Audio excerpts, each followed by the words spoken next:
Hello, my name is Sam Kimbowa. I'm an occupational therapist working with the Butabika Hospital. I'm here to answer a few questions relating to mental health.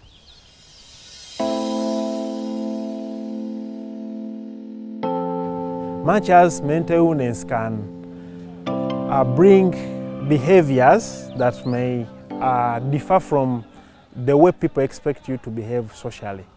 But people with mental health problems are human beings. They deserve their own rights as well, like any other human being. They deserve to be treated with dignity, respect. They deserve a decent housing. They want also to associate, freedom of association like other people in the community. I think they can also vote. They can make decisions that can change communities, or they can make decisions that can lead to change of some policies. So they should be treated just like any other human being, and I think people should stop looking at people with mental illness as aliens, as people who are always who are below, and people whose views that cannot be represented. So from my experience, these people have important views that if we listen to them, if we pay attention to them, I think it can do great. Yeah. The mentally ill need to feel accepted, and society has got to accept them wholly in all aspects, because people are not psychotic or mentally disturbed through and through at all seasons, at all times. There are episodes of functionality during the illness, and with treatment, this can be maintained for a long duration of time when people explain periods of functionality. During those periods of functionality, you may even doubt whether these people are mentally challenged.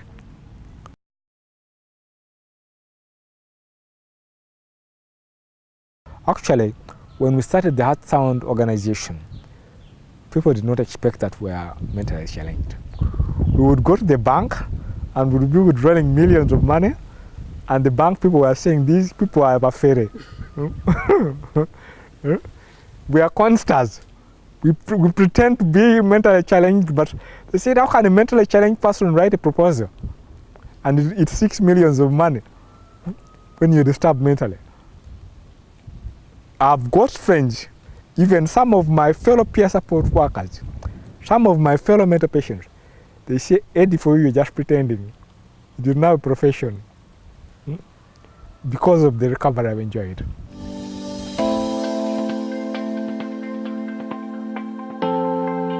Being attacked by mental illness, in some cases, it's unavoidable. For instance, sometimes mental illnesses are genetical, whereby it moves within the family, it follows the family line. However, in some cases, there are other problems that can affect the person, which can lead the person to acquire a mental disorder. For example, we have use of drugs and alcohol excessively.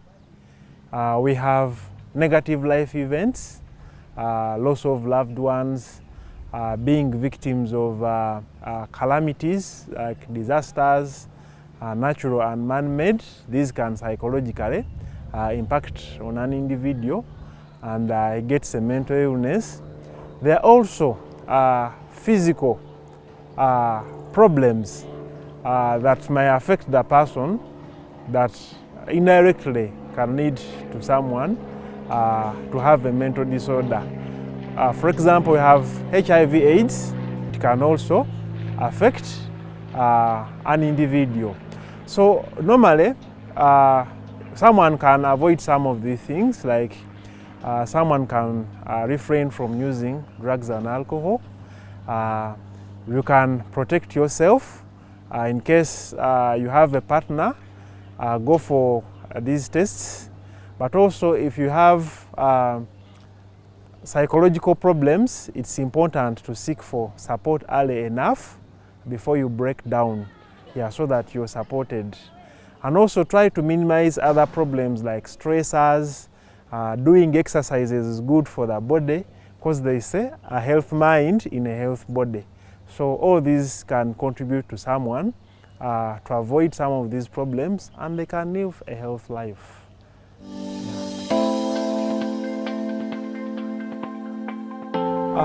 Voices, or hearing voices, are experiences.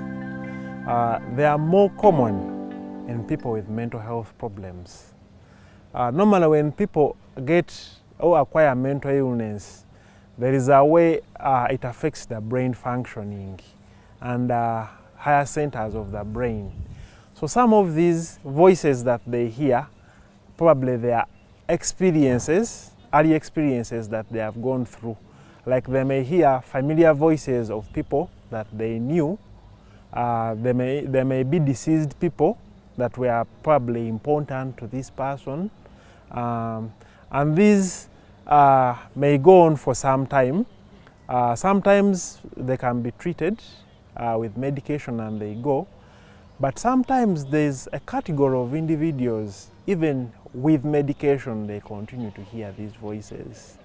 But from my experience of being on hospital, there was one patient who was brought, that was way back in the UK.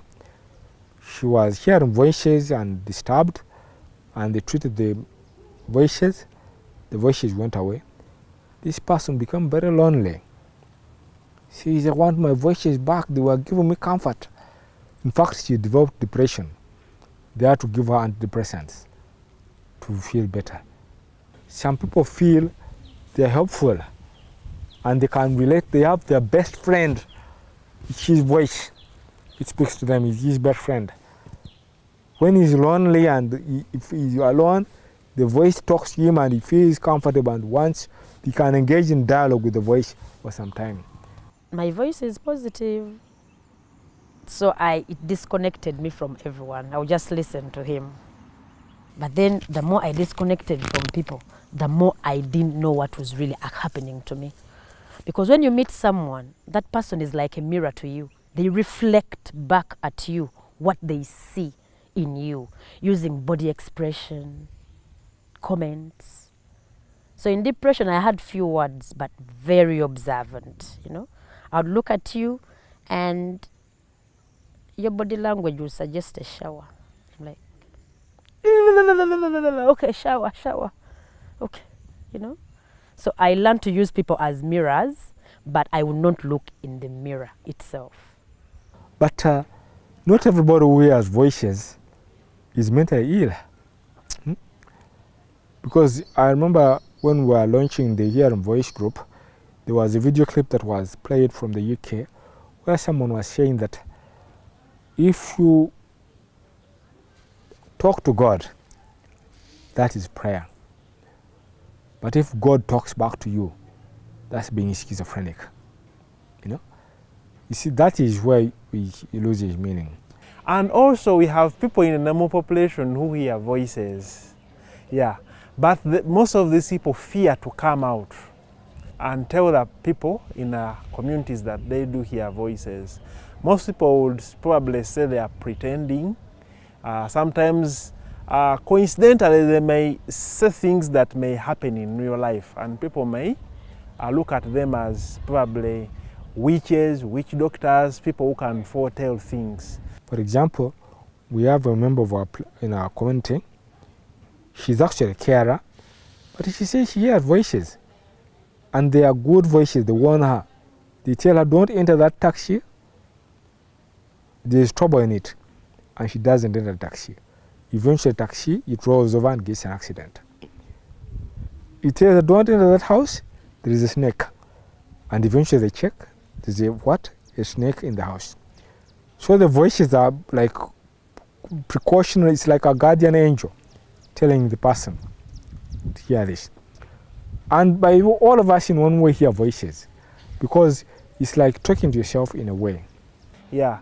So how we help them, for instance, is to help them cope, that accepting who they are and how they can live a more positive life with these experiences.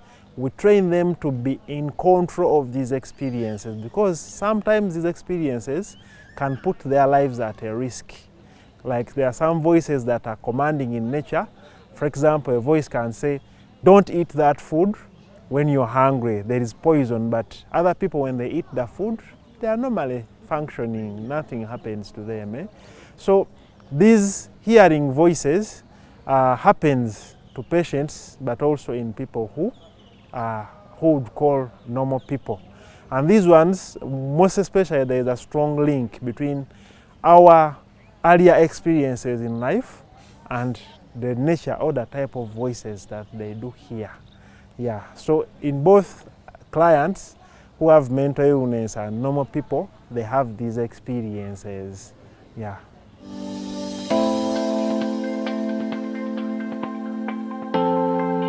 This is a good question.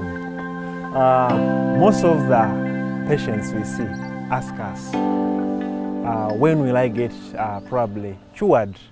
When is it treatable so that I don't have any other episodes? Will I get off the medication after some time? Will I heal totally? In most cases, most of these mental disorders are chronic in nature. Even when the person takes medication and they have recovered and they are functional, at some point they can have another episode. So normally how we respond to this question when our clients ask us, we say, let's keep reviewing you and observe your progress. And your progress, basing on your progress, the clinician or the clinical team will decide on how they will be treating you, whether to reduce the medication or to increase psychotherapy. So it will depend on how they are recovering as they progress on with the illness. Yeah.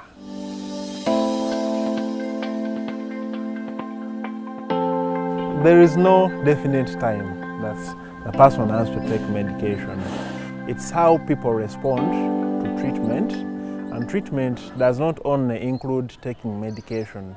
It includes other things like other forms of treatment like psychotherapy, for example, occupational therapy, where someone can be helped to train in the skills, majorly in the areas where they have been affected by the illness, and also other form of community interventions that can help the person if he's reintegrated back in the community.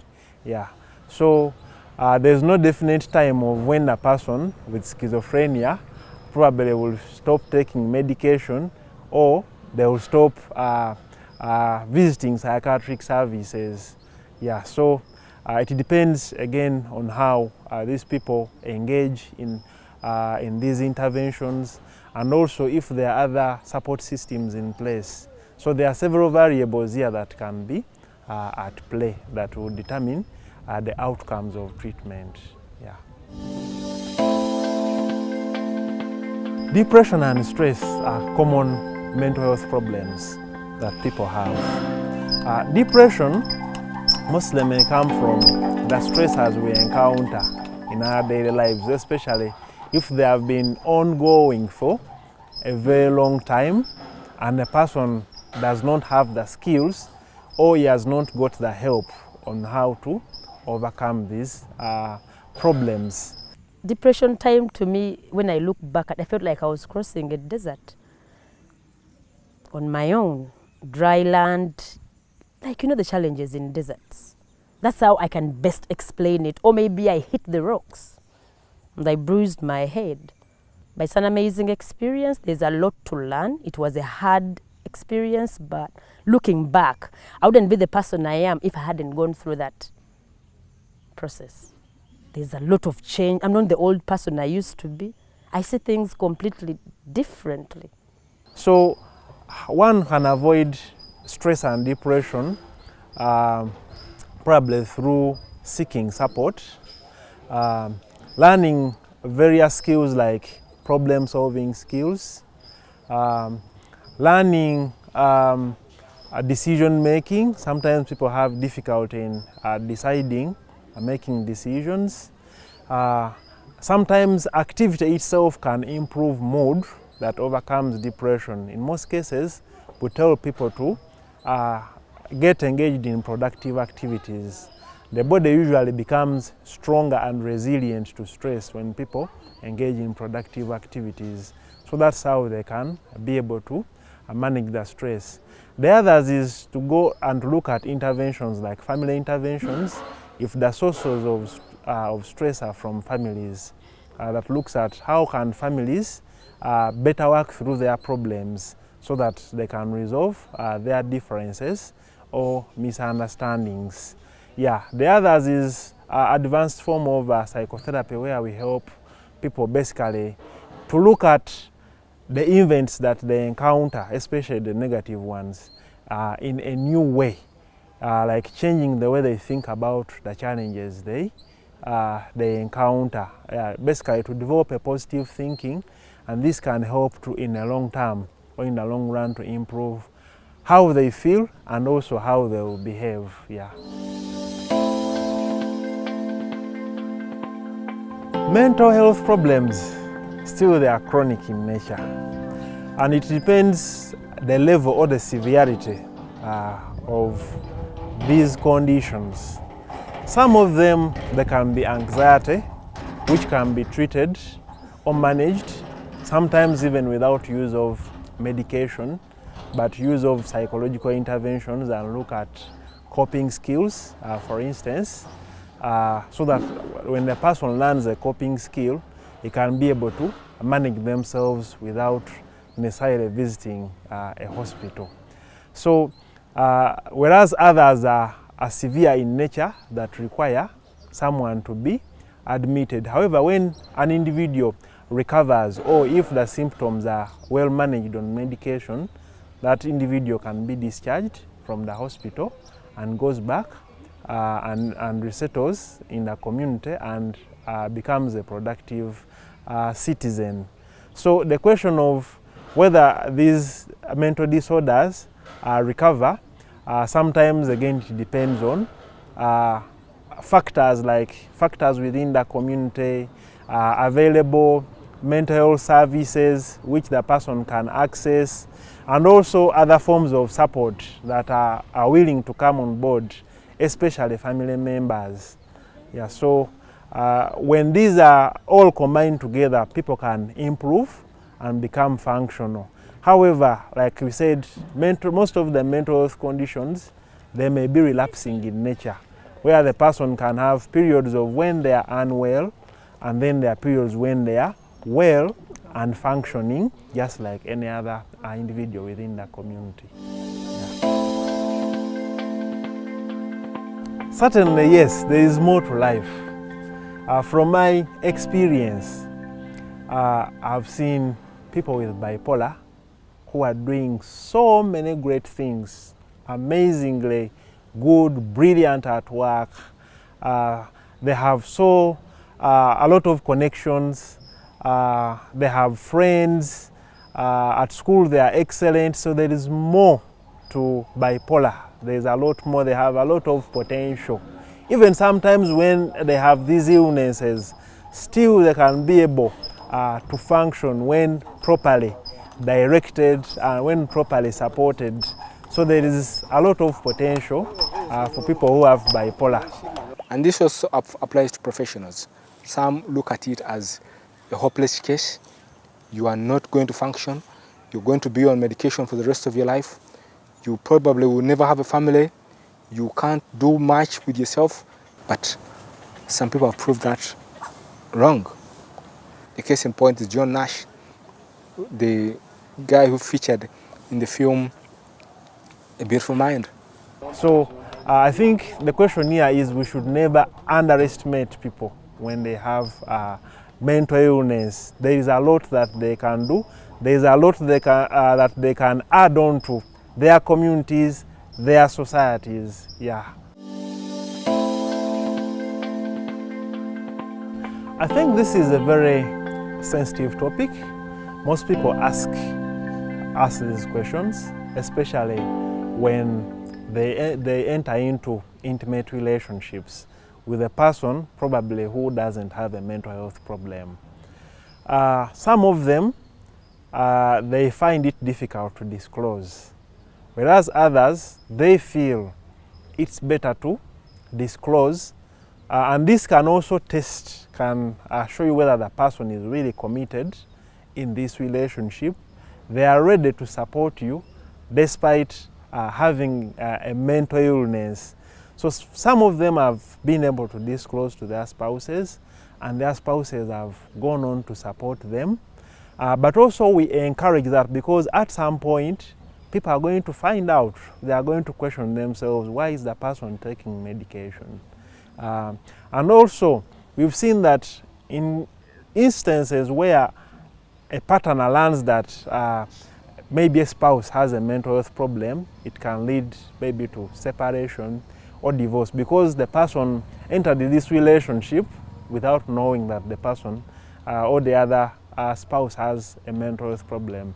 So me myself, my view will be is important to disclose, because this can show you whether the person is really committed to stay with you, and also is really committed to support you in this relationship. So it's important to disclose your mental health status, to your partner. I'm happy with my job. I like my job so much. My job actually has taught me so many things. Some people, when I move out and I tell them that I work with people with mental health problems, they even wonder, how do you work in such an environment? Is it so stressful? But there are things I've learned on the job. One is patience, to listening, and then there's what we call unconditional positive regard. Treat people as they are, as they come to you, and offer them the help that you can. So, and then also during the times that I've been working, I've been able to make friends actually with the users themselves. We are friends, we meet in town, we chat. Just any person who passes by may not notice that a professional is chatting with the user of the service. And also building this relationship, it helps us to know more about their challenges, their experiences, and this can help actually to look at the best interventions. So our job as OTs, or my job as an occupational therapist, is dynamic as well. You can work in a variety of environments, in a community, in a school setting, in a hospital. You can even do some work with the family at home. So any environment where, as long as you can work with it as a therapist, is really, really good. And also it doesn't require us to be so rigid and formal. So it's a job that allows someone a lot of flexibility as they work. Sometimes you can work with the person as if they are not really, have not come to seek for interventions, and the person goes away smiling, and also you're happy to see the person functioning better. It's not a job that requires people to work with people who have a crisis. It's just helping them to learn through time with a lot of patience and consistency. And as you observe this person come from where they are, adding on the skills and the confidence with the support you offer. So it's really a nice job to be an occupational therapist. Service providers can be helped to share with colleagues. One, I'll talk through internet, use of media, services, internet, but also if we have sessions that are probably filmed, they can also be informative when people maybe are doing a practical activity. It can also be done probably through exchange visits. Yeah, one travels to another country to have a feel of what it feels like to work in that setting. Yeah, so this is how people can learn and support one another in different areas, but also through research. When people do studies and then they publish them, this can help to inform people around the world what is going on in different areas like Africa and other areas, especially in low-resourced countries. Yeah, there is also writing periodicals and journals, but there is also through writing emails, teleconferencing. All these can help, and also going for further training. Yeah, it can help too. As a colleague, if you feel you need more training in an area, so it can be one way of empowering yourself so that you can improve your skills. Yeah. I'll start in my own perspective, my stories. If I'm sharing my experiences that I've acquired through my practice, one is they can benefit, for example, students on placement. They can learn when I share my experience, the skills that I've applied and how they have helped to change the lives of people. This can be one way. The other way is normally it can be through writings, yeah, where we write about experiences in maybe a magazine, a bulletin, that people can hear these experiences. But also the media is very, very important when they capture these stories and play them over the internet, televisions, over the radio. So all these can be a way of sending these messages for people to learn, yeah, about our testimonies and our stories. From the user perspective, I think the stories are empowering. One, they can motivate other users of these services that they are not alone probably in the problems that they face. Yeah, that there's also hope, yeah, for improvement, for being well and better, for being functional. So these stories are really, really motivating and empowering, but they can also help family members to realize maybe sometimes the way they have been treating the person in a negative way, and also probably the way the methods they have been using to handle situations that arise when someone is unwell. So these stories can help to change the way people have been treating these people. But also for policymakers, the experiences that people share, they can help to change the practices or the approaches and the level of support that may be needed to support people who have mental health problems. Yeah, thank you.